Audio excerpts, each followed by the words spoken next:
Welcome back to All This Math. This is Professor Parker, your host, and Assata is supposed to be joining me. I don't know what she's doing right now, but what in the world? Oh, there she go. Okay, yeah. So anyway, there's Assata. Assata's here, and actually tonight's lesson is actually something that I need to show Assata, right? Because one of the things I do sometimes is when I have tutoring sessions and the work of the student that I'm tutoring is kind of on par with the type of work that Assata is doing in her school, or something that I just want her to know that I think she's ready for. I have her sit in on the lessons and have her, work out the problems along with the student while I'm on Zoom or Google Meet with the student and whatnot. And tonight I realized that Assata does not know how to do the standard algorithm, what we call the standard algorithm. Now, the standard algorithm, for any parents that are out there watching this video, that's the old math, like the way we learned how to multiply way back in the day, 20 years ago, 30 years ago, whatever, right? Where you like stack the two numbers on top of each other, boom, boom, multiply the number to the far right on the bottom by everything on top, and multiply the number to the left by everything on top. You got the two rows of numbers, add them up, and you got the answer. So Assata doesn't know how to do that, and that's cool. I was glad that I found that out, because now this has become a teachable moment. So I'm going to show her how to use the standard algorithm. You ready? Mm-hmm. You finished dancing? You ready to do some math now? All right, so look, read for us the equation in number one. $12.50 times 8. So there's no dollar sign here, but this could be $12.50. But since there's no dollar sign here, don't treat it like money. So read it again. 12.50 times 8. Right. 12.50 times 8. So what you're going to do is you look at the two numbers. These are your two factors, right? That are going to be multiplied together. Mm-hmm. Right? You paying attention? Yeah. All right, cool. So you look at the number that has the most digits, right? So the number that has the most digits is 12.50. That's got 4 digits. And 8 only has 1 digit. So the number that has the most digits, you want to write that on top. So we're going to do this. We're going to do 12.50. And then the 8 is going to go at the bottom. Now, here's the difference between multiplication and addition or subtraction. When you're adding or subtracting decimals, you have to line the numbers up according to the decimal point, right? The numbers are oriented according to the decimal point. But with multiplication, using the standard algorithm, or what some people call a common algorithm, you don't need to line them up according to the decimal point. What you do is you can take this 8 and put it as far to the right, under the rightmost digit in 12.50. So I'm gonna put it under the 8. All right? You draw your line, put your multiplication sign. All right? So now, Assata, I'm gonna ask you some multiplication questions, and then I'm gonna write in the results. So first you're gonna take this 8, you're gonna multiply by everything in the top row. So what's 8 times 0? 0. Right, because anything times 0 is 0. So 8 times, then I write that product underneath of the 8. Then you go to the next digit. What's 8 times 5? 40. 40. Now, I'm not going to write 40. You only write the number from the ones place. And then the number 40, what number's in the ones place? 0, right? 0. So I'm going to put the 0 under the 5. Now, but what I'm going to do with the 4 though? Add it to the 2. Right, I'm going to add it to the 2. So I write it on top of the 2. So basically I carry it. I carry the 4 above the 2, right? And then I'm going to do 8 times 2. What's 8 times 2 equal? 16. 16. And then what do I do with the 4? You're going to add it to 16. So 8 times 2 is 16, and then 16 plus 4? What's 16 plus 4? 20. So now, do I write 20? No. No. So what do I write? Add the 2 to the 1. Well, what do I write right here? 0. 0. You put the number from the ones place, right? And then you put the 2 up here, right? And then I do 8 times 1. What's 8 times 1? 8. And what's 8 plus 2? 10. Now, do I write the 10? You write the 1. Wait, no. Yeah, you write the 10. I write the 10. Why do I write the 10 here? I didn't write the entire number in this case. Because you don't have another number to add it to. So. I thought you didn't know how to do this. Let me find out you knew how to do it, but you was acting like you didn't know how to do it. Come on, man. You gotta stop capping, man. So anyway, My brain probably wasn't working right. Your brain probably wasn't working right. Okay. All right. So anyway, 8 times 1 is 8. 8 plus 2 is 10. And as she said, we can't carry the 1 because there's nowhere to carry a 2. There's nowhere to put it at. We out of numbers. 1 is the last digit, right? Or I should say the first digit, or maybe the last digit, depending upon how you look at this number. There's no way nowhere for me to put this 1. Now, the difference with this problem and many problems you'll see is that 12.50 has a decimal point. So this is what you do when you're multiplying numbers that have decimals in them, right? Or have a decimal point. You need to count up out of the 2 factors that are being multiplied, count up how many digits are to the right of the decimal point in both numbers. So in 8, there are no digits to the right of the decimal point. But in 12.50, there are 2 digits to the right of the decimal point. So altogether, out of the 2 factors, you have 2 digits that are to the right of the decimal point. Now, how does that help us? Assata, how does that help us, right? When we multiply in decimals, you got 2 digits to the right of the decimal point. So that means in your final answer, you should have 2 digits to the right of the decimal point. So I got 1, 2. That means I should put the decimal point right there and have 100.00, which is basically just 100. So that means that 12.5 times 8 is 100. All right? Standard algorithm. All right? Now, let's do number 2. Read number 2 for us. 4.25 times 16. Okay, 4.25 times 16. All right, now, I'm going to write it right here. Stand up. I'm going to write it right here.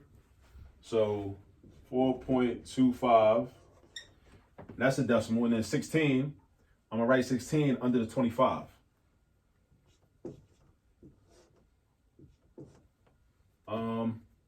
You want to write? Mm-hmm. There you go. Make sure you write neatly and legibly so the people can see what you're trying to say. What is 6 times 5? 30. So what are you going to write under the 6? 0. Write a 0, neatly. And then what are you going to do with the 3? Add it to the 2. So put it above the 2. All right, now, you're going to do 6 times 2 now, right? What's 6 times 2? 12.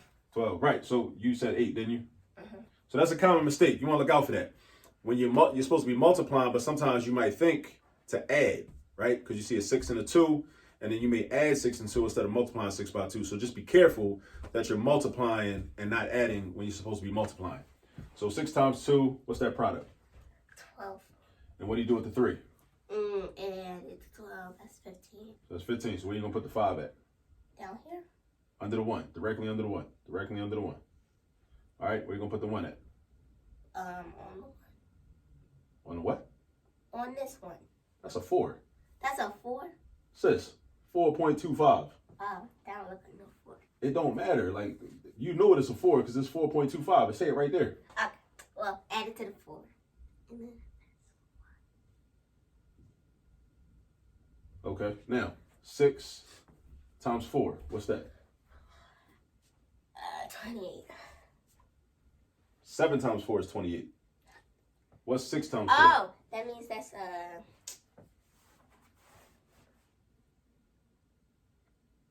24. 24. What do you do with the 1? Add that to 24. So what are you going to do? What are you going to write? Do you carry the 2 or do you write 25? Right, 25. Because you have no way to carry the 2, too. You're out of digits. All right, now, there's a difference with number 2 that we didn't have in number 1. In number 1, the 8 is a single digit. However, in number 2, this 16 has 2 digits, right? It has 2 digits, okay? So now what we're going to do is we're going to go to the second row underneath of 2,550, and you're going to put a box underneath of the 0. Draw a box under the 0. Draw a box under the 0. No, that's not what we're doing. We're not putting a line right here. We're not doing that. We're going to put a box underneath of the 0. All right, thank you. Because this is a placeholder, right? Because you want to remember that when you start multiplying 1 by everything up here, are you listening? Mm-hmm. You're not writing anything right now. You're just listening right now, right? All right.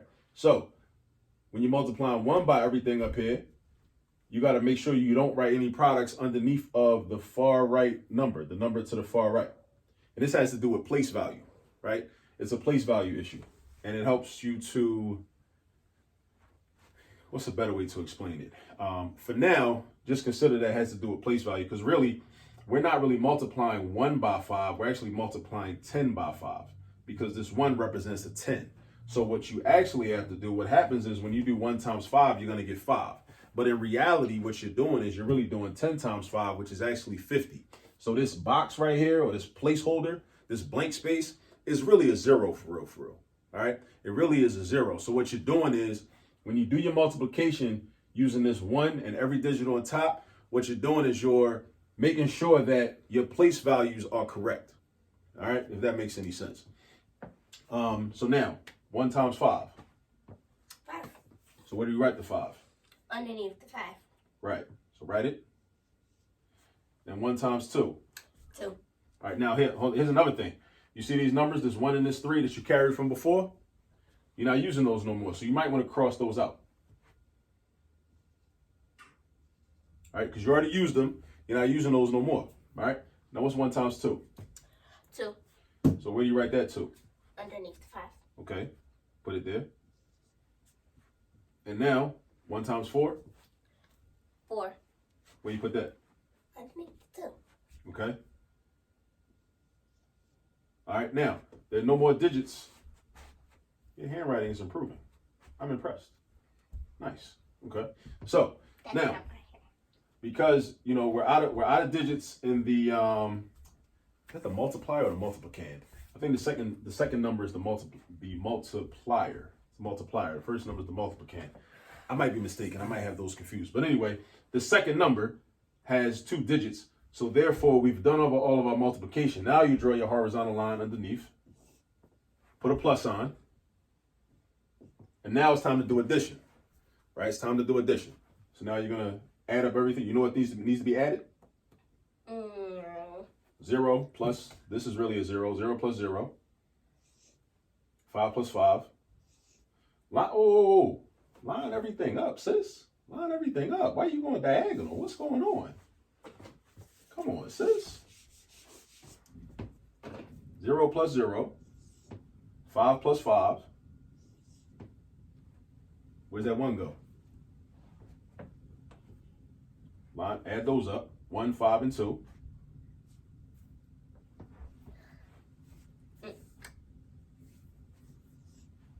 Two plus 4. All right, now, check your original factors. 4.25 is 16. How many digits are to the right of the decimal point out of both of these numbers? 2. 2. So that means in your answer, there should be 2 digits to the right of the decimal point. So where should your decimal point go? Right here. So write it. So that means you got 68.00. That's equivalent to just 68. Basically, yeah. So the final answer is 68. That's the product. The product is the answer in a multiplication problem. A product. All right. Now, number 3. Let me see it. I'm going to do this one. I'm going to have you help me with this. So 12 times 0.35. Now, this 0 right here, I don't need to write. It's really just a placeholder. This 0 right here is irrelevant. So that means that when I set it up for the standard algorithm, I could put the 12 or the 0.35 on top. It doesn't matter. It's up to me. I'm going to put the 12 on top just because it was first. So we got 12 times 0.35. Multiplication sign. Help me out. 5 times 2. 10. So I'm going to put the 0 and carry the 1. 5 times 1. 5. Plus 1. 6. 6. What you want to make sure you don't do, and this is a common error, you want to make sure you don't add the number that you carried first and then multiply. That defies the order of operations. We have other order of operations videos on the channel too, where you can see what the order of operations is about. But you want to make sure when you're using a standard algorithm or a common algorithm, you want to make sure that you do not add this number first and then multiply. You want to multiply first, then add the number that got carried. So 5 times 1 is 5, plus 1 gives you the 6. Now, we go to the next row, and you're going to put your little, I like to put the box there, right? And then I do 3 times 2. What's 3 times 2? 6. All right. And what's 3 times 1? 3. I put the 3. Boom. Plus sign. 0 plus 0. 0. 6 plus 6. 12. Carry the 1. 1 plus 3. 4. Now go up here. Out of both of these numbers, how many digits are to the right of a decimal point? 2. 2. The 3 and the 5. So that means in my answer, 2 digits should be to the right of the decimal point. 4.20 or 4.2. And we are done. So this is the standard algorithm, and this is the common algorithm. And actually, this is a bonus because this is how you use the standard algorithm with numbers with decimals. All right? That's how we do that, because it's a slight difference. It's just one extra step. You just got to know where to place the decimal point at the end of the problem when you come to this final answer after taking the sum of the 2 basically partial products. All right? So, yeah, that's about it. That's about it. Make sure you subscribe to the channel. If you're not subscribed to the channel, please subscribe to the channel. Also, turn on the post notifications so you'll be notified, because we're about to start going live on YouTube. And if you don't have post notifications on, then you won't get alerted when we go live. So you want to be alerted when we go live at different times of the week and start doing math problems. Sis, calm down. Calm down. She just had a dance recital yesterday, so she still got a lot of that, dancing energy, in her system right now. She's trying to work it out. And I get it. I'm not mad. But yeah, make sure you subscribe to the YouTube channel. Also follow us on Instagram. Instagram at All This Math. Follow us on Instagram at All This Math. All right? We have content on there as well. All right? Anything you want to say before we sign off? Peace? Okay. Cool. All right? Like she said, peace. I hope you learned something.